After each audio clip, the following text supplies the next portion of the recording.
Todd McShay came out with another mock draft. This time it's the 2-rounder. And like always, we're going to thumb through this mock draft. We're going to look at the skilled players, the wide receivers, the running backs, quarterbacks, tight ends, and see where they fit for us for Dynasty Fantasy Football and for our rookie drafts. And we're going to hit that bad boy right now.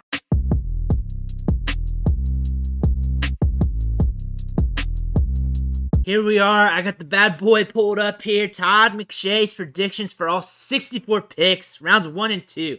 QBs, 11 receivers, and 2 more trades. So the big thing they're hitting on here is where the quarterbacks are falling, the wide receivers, so pretty much the offense. So let's move down this mock here and see what we got. Again, this year's draft, defense, offensive line heavy. Let me know in the comments if any of these picks on the other side of the ball or on the offensive line or reaches or anything. Just hit that up. But today we're covering the skilled players like we always do. Moving on down here. Boom. 4. Garrett Wilson to the New York Jets. And we've seen him mocked here a few times. We've seen him selected in mocks as the wide receiver 1 a few times. This isn't really a surprise.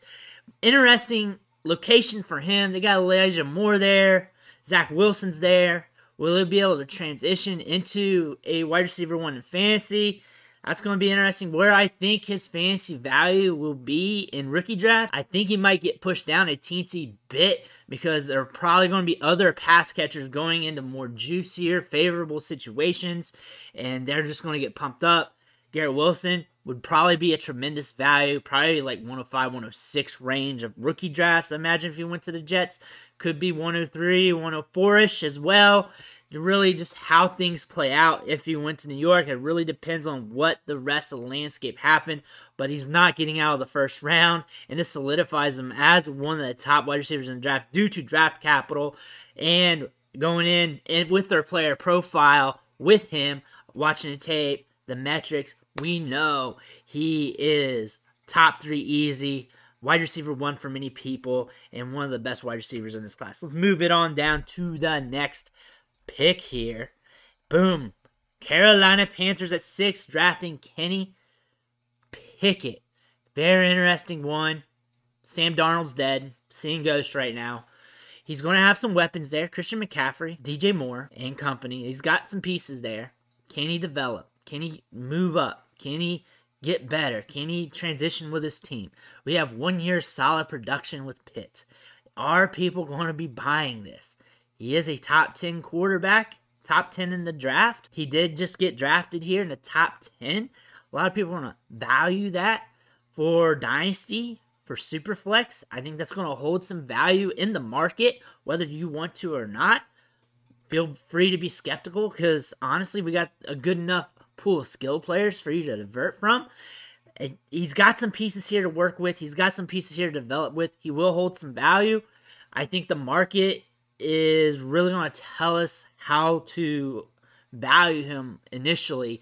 I think he's not going to get pumped up as high as we think he would be in rookie drafts, especially Superflex, but I don't think he's falling out of the first round either. I think people will be willing to snag him, and I think draft capital zealots are really going to be pounding the table on him. Depending on what league you're in, and depending on how they value the quarterback in Superflex, that's where you're going to see him go. If your league doesn't value him, he's going to fall. If your league does value quarterbacks, he's going to be up there. For me, I'm skeptical. I don't have a good feeling of it. I'm not a huge Kenny Pickett guy, but I'm also not going to ignore him. I'll take him if he comes out of value. Moving down here. Drake London to the Falcons. We've seen this on a few mocks. Usually is one of the first 2 wide receivers off the board in mock drafts and big media. He's usually one of the first 2 wide receivers ranked. I like this. He's with Pitts, and this team is retooling the quarterback position. Eventually, they're going to get some new blood in there. This offense is rebuilding. This whole team is just changing. This could be a good change in the guard for him in offense. This could cause other dynasty managers to be skeptical. This could allow us to get him at a value in some leagues. And other leagues, people might be drafting him up because he is on the Falcons. And they tend to have decent offensive production. But Matt Ryan's gone. We could have some different things going on there in Atlanta. Drake London, though, is a talented guy. Could be in a prime spot since he has the offense to himself, along with him and Kyle Pitts, to really put his mark in the game. Let's move on down here to our next guy. This one's really offense heavy. 11 here, Washington Commanders, Chris Olave. And we're seeing a thing here of the Commanders getting mocked with Ohio State wide receivers, whether it's Garrett Wilson, whether it's Chris Olave. I get it. They have Terry McLaurin, they have Curtis Samuel. Why not get the trifecta? Get them 3 Ohio State wide receivers. Why not do it? Why not get 3 smaller Ohio State wide receivers? I just don't see this actually happening in the NFL draft. I think if Chris Olave went to Commanders, this is really going to deflate the air in his stock, but it's going to make him a value. He could fall in the early part of second round rookie drafts. Could be like the 112, 111 guy. And at that point, if you're getting a first rounder with high-end draft capital, you may want to pay the piper on that. It's also getting to the part of the draft where you're starting to see the pool of wide receivers at that top part thin out a bit. And if you believe in his talent, you should enjoy that discount. Moving on down here. More picks coming. We're going to have pockets where there's a lot of defense. We got a trade coming up. Chiefs are trading up with the Chargers, and they're selecting Jameson Williams, wide receiver from Alabama. This is huge. Williams got that 4.3 speed. He's going to allow them to stretch the field. He's going to get downfield. He's going to give you back some of what you got from Tyreek Hill. Maybe, unless he flops. But that speed, that burst, that acceleration, this gives them some. This is probably something they really need to think about if they're looking at wide receiver, is looking at Jameson Williams and how much void can he fill. I'm not saying he's going to take over because that's why I'm saying the word void. Jameson Williams has some things in his prospect profile to make him a sneaky bet, and I imagine he would be a huge riser in rookie drafts, a huge riser, and he may be not obtainable. He might end up being wide receiver 1, wide receiver 2 range. He may be in with that big 3. He should be at that. Value-wise, just because it's value-wise doesn't mean it's not inflated. And if you don't agree with it, you can always pivot to the wide receiver you like. There's nothing wrong with that. We have a talented wide receiver class on the top end. But Jameson Williams going to the Chiefs. We got Juju, Kelsey, and all that going on. This is an interesting fit to analyze. Good opportunity. And I like his talent. I think he's always been a good value in the back half of the first round of rookie drafts. Here we go. Next pick is Malik Willis to Pittsburgh. I'm going to make this quick because I feel like I've covered this on all the other mock drafts because he gets mocked here a lot. There's just a lot of good weapons here in Pittsburgh that he can develop with. There's some things the team needs to fine-tune, like the offensive line and stuff. But Willis has the big arm. He has the rushing ability. This should solidify him as the QB1 for fantasy. Maybe not for the NFL, but for fantasy because he's got guys to throw the ball to. He's got a run game to lean on. And then that rushing ability to get you those points. And he's probably going to be 101, 102 in rookie drafts for Superflex. Moving on down. Packers taking Jahan Datsun, wide receiver from Penn State. This might be the optimal fit for Datsun. This is the best place for him to go. One of the best. It's just, I don't see him developing into a top tier or a dependable fantasy asset unless he goes to a team like this in Green Bay where he has a top tier quarterback that allows him to play in a slot, at least a large percentage of his snaps. And they're going to do that with Datsun because he profiles as a slot plus. You can probably stick him outside a little bit. I think him and Rodgers could develop well. A lot of times when they draft a wide receiver, it takes them a year or two for them to develop. You may be able to cash in on a discount in 2023 or 2024 if he's not hitting right away, because we've seen that previously with the other big name wide receivers with the Packers. But this is going to increase his stock. This could get him in the first round of rookie drafts for some folks. Moving on down here, and I see another name here.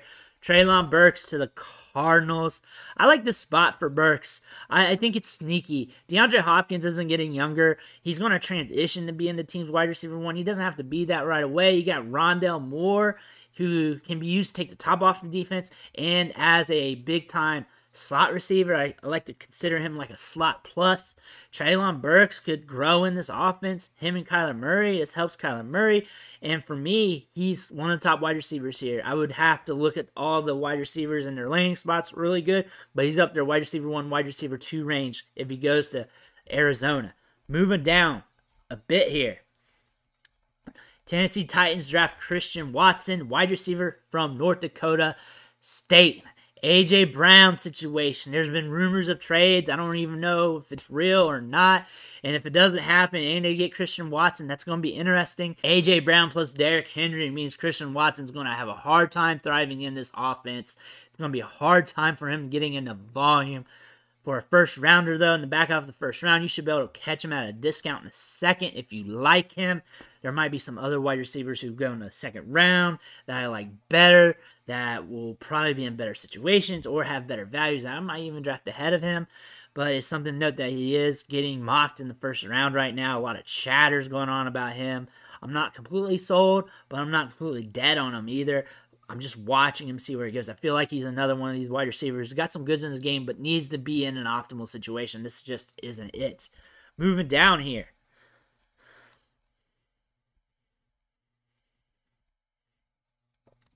Finishing up the first round of this draft with Desmond Ritter to Detroit.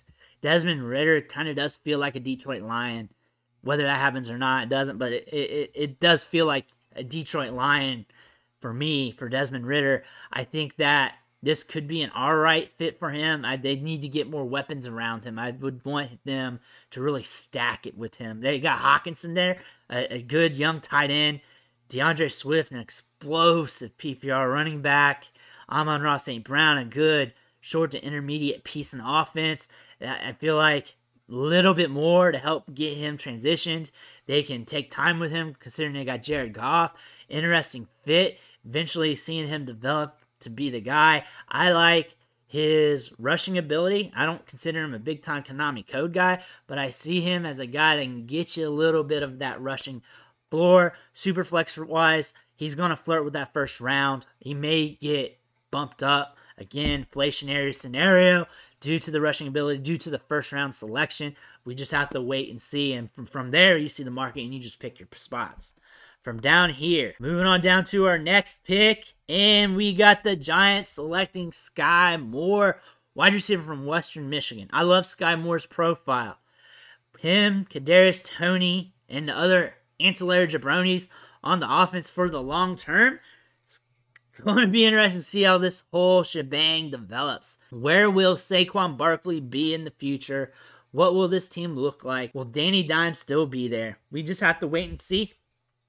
I feel like this is a good opportunity for us to get Skye Moore out of value in rookie drafts. People are not going to be wanting to pay up for him. People are not going to be wanting to pay a high-end second-round pick for him. I feel like you can get him for a mid to late second-rounder, depending on what you want. And for skill level, for what he can do, I'm willing to make that investment to see what happens. I feel like some guys are going to want to pay the early second, but honestly, I feel like the overall market, from what you gauge social media, just the average, when you consider all the different types of leagues, I think the baseline is that he falls a little bit in value. That's something, if you like him, I like him a lot, it's something you can capitalize on. That means you're going to get more shares of him if you're into Skye Moore.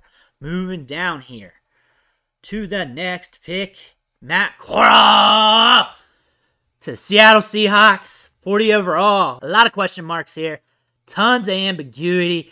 Who knows if DK Metcalf's going to be there? Tyler Lockett, he is filing for Social Security. He's an older wide receiver. He may end up getting traded. There was a lot of discussion about that earlier this offseason.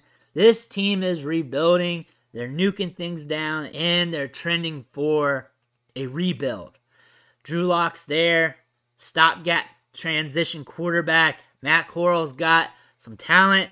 Little rough around the edges. Not perfect, but has some good qualities you can build from. What will this team look like in 2023, 2024, 2025?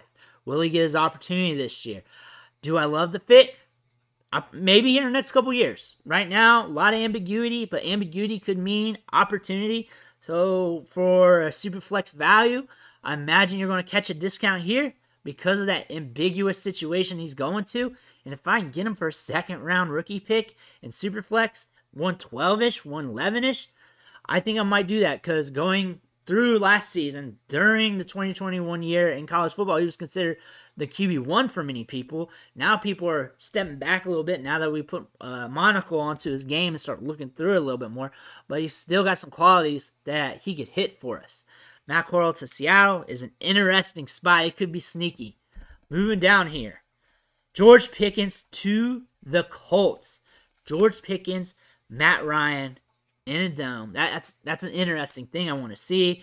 You also got Pittman there. You got Jonathan Taylor, and this team is just building. They're getting assets, using second-round picks. This is an interesting spot for him. I feel like with a guy like Matt Ryan, he can help Matt Ryan out, and then Matt Ryan can help George Pickens transition. I think this is a great spot. I'm going to be paying up for him in rookie drafts. I was going to pay up for him to begin with, but I'm going to be paying up even more. First round lock in rookie drafts, or should be, and if he's fallen to the second round, consider that a huge discount. Moving down here to the next skilled player, and we might be it. There's a trade, and we knew it was going to be a quarterback when we saw that, considering the headline for this mock. Sam Howell to the Falcons. Falcons transitioning again. We were talking about them earlier when they made that move for Drake London. Now Drake London, Sam Howell. Sam Howell, Kyle Pitts. Interesting pieces here. They're drafting him here at the 48 spot. Not in the first round. Not much draft capital invested unless that trade had a lot of crazy picks or scenarios or players in it. However, Sam Howell has a chance to develop with some young weapons.